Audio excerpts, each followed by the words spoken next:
All right, happy Friday, everybody. Well, we got a good start on our wheel stud install, a Moroso 3-inch. Got one done after work today. We did. You do have to take apart the whole drum brakes. You have to remove the wheel cylinder, and then the hole where that mounts in the back, in the backing plate, you can slide the stud through and get it started. So you just got to take your time. There is a tool that you use. Some people stack up washers, but this is an actual bearing. So one thing I would recommend is to hand tighten the lug nut on there when you're getting started. Don't just start out here and zip it on with the impact, because you're likely to it'll start a little crooked, and then you'll be starting over again. I did that once. So 3 of these went on, and then one of them I tried to zip it on, and it went a little crooked, so it got really tough pretty quick. Knocked it back out, started over. So that's one tip.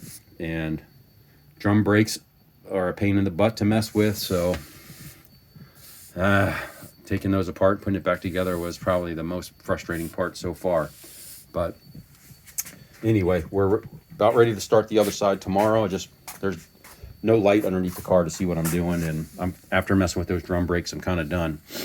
So on the front, I ordered studs for the stock Foxbody, and the ones that were recommended, but these rotors have been replaced, so the knurl size was smaller. So I had to send those back and order a different set of wheel studs with the correct knurl size here.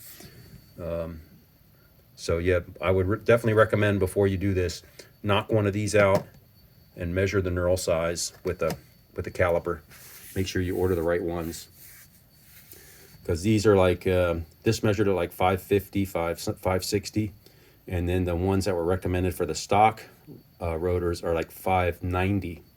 So 40 thousandths is not gonna go right there. So some people use a drill and drill this out, but I just wanted the right size, so I sent those back and ordered the other different part number from Moroso. That's the correct knurl size for these. So those will be in a day or two, and then we'll knock that out. As far as installing those with like an impact, it's a struggle. It's probably not the best to do. It is probably best to go ahead and press these in. The only reason I didn't on the back was because I have C-clip eliminators on there, and they're not leaking. And I know a lot of people have problems with those leaking, so I don't want to take the axles out and then have to worry about resealing the C-clip eliminators. If they're not leaking, I want to leave it alone, particularly since we've got 1 week away from racing, and I don't want to have leaking rear axles a week before we have to go. So I didn't want to mess with that. Now, if I go to start these and they're really, really tough, I'll just pull the rotors off, and I'll get my press out and just press them in on the front. That's not a problem.